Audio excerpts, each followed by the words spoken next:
here we are, another panel, great lineup. Hi Paris, hi Paul, thanks for joining us. Let's cut to the chase and start with the first question. You know, we have a lot to discuss and yeah, I want to listen to your thoughts and ideas. So Asia Pacific market, large population, increased mobile phone and internet penetration, and rapid economic growth. Is this an office dream, Paris? I think definitely.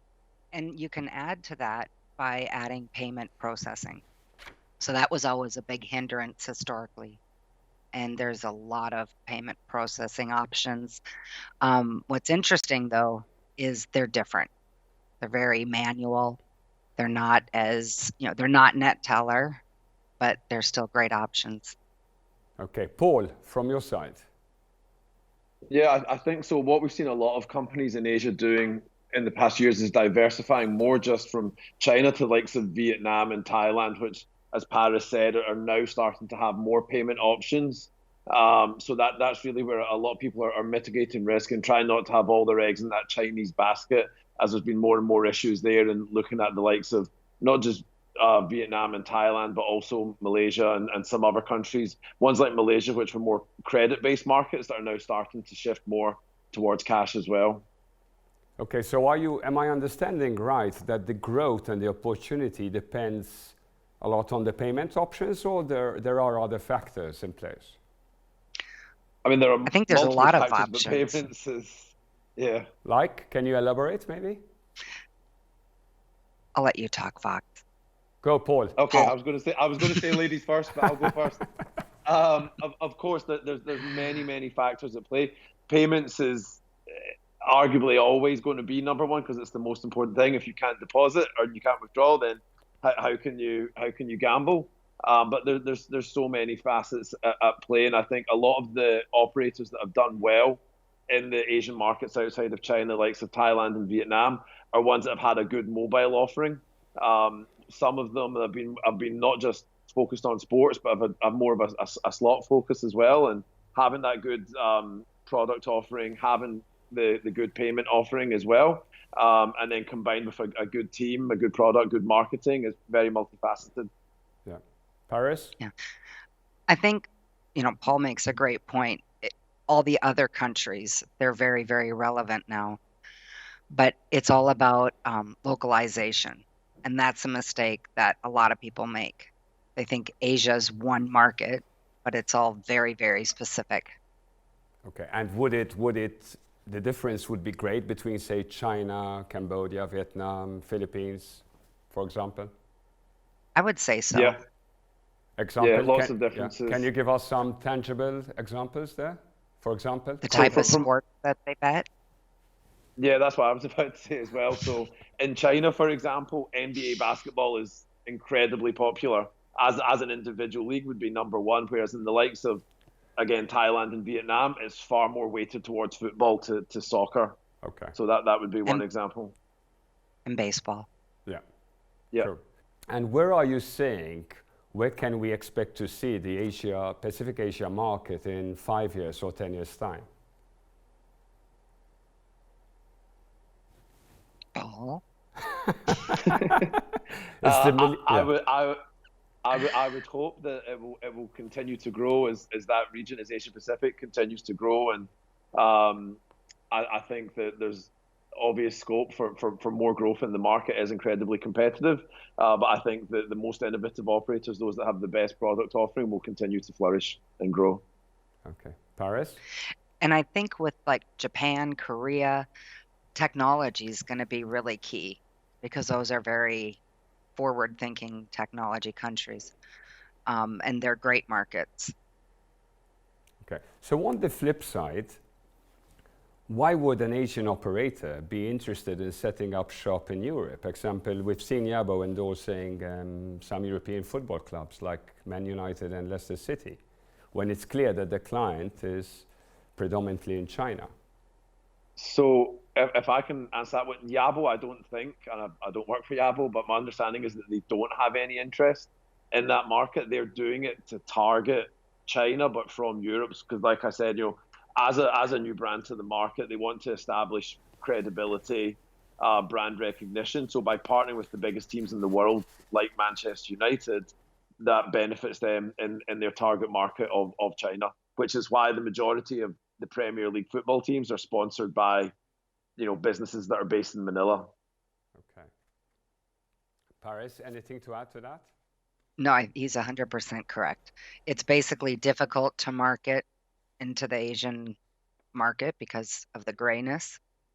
And one of the workarounds is to sponsor a huge league or team, sorry, and then you get the exposure and the confidence from the players that you have a legitimate organization. Okay. Cool. We're trying to wrap up slowly here.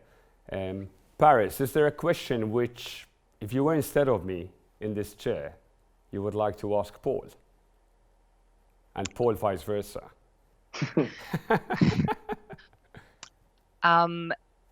What would be an emerging market within Asia?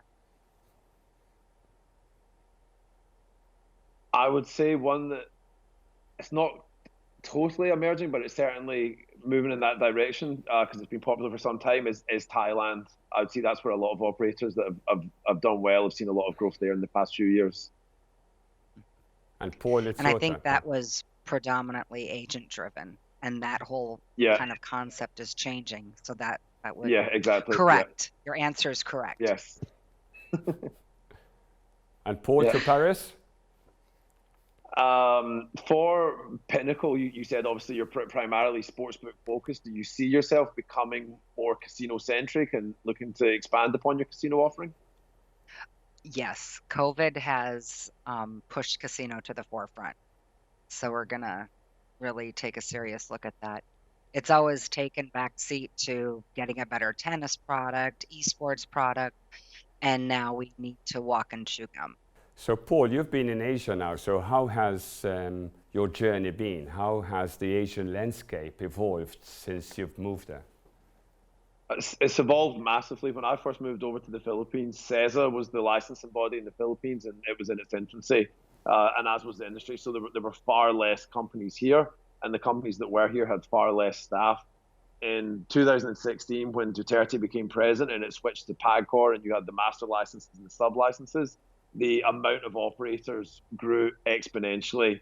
And further down the line, over the course of the past couple of years, with the likes of Yabo, they've adapted to a different marketing strategy, which is more labor intensive, which requires more Chinese marketing staff. So that there's a far greater number of Chinese nationals on the ground here. So been a lot of changes over the past decade or so. Okay, Paris, anything you want to share from your journey? It's been about 11 years, 12 years since we've had a presence. And, I think we've learned a lot. And, again, the one thing I like is the camaraderie between all the different operators. That's very, that helps a lot. Like some of my closest allies in the industry, Michael, not with us. But yeah, it's, I think just to be able to get the right people, focus on the right markets, and make sure that your product can support that. Okay. And the past developments have been critical for Pinnacle. So how can you summarize the way forward now? I think just getting more localization for the esports, for the casino, and we're just going to keep pushing out our strong product. Pinnacle solution is very, very popular. That's, kind of similar to a OneWorks, where we're able to use our trading expertise, get more market. And Paul, you mentioned PAGCOR. How do you expect Philippines now to move forward? That's a good question. I think at a macro level, there's so much money being generated by the industry in the Philippines that it's past the point of no return. And although things always get pushed, there always seems to be a solution in the end. And I think for the remainder of Duterte's presidency, which is another couple of years to go, that it will continue. But really, the next major barrier will be when there's another presidential election in the Philippines, because it's only ever a one-term presidency, and who knows, there could be a new president that wants to go in a completely different direction. Okay. Thank you both. That's a wrap. Thanks, Paris. Thank you, Paul. It's been a pleasure to chat with you, and thank you for your time. Thank you.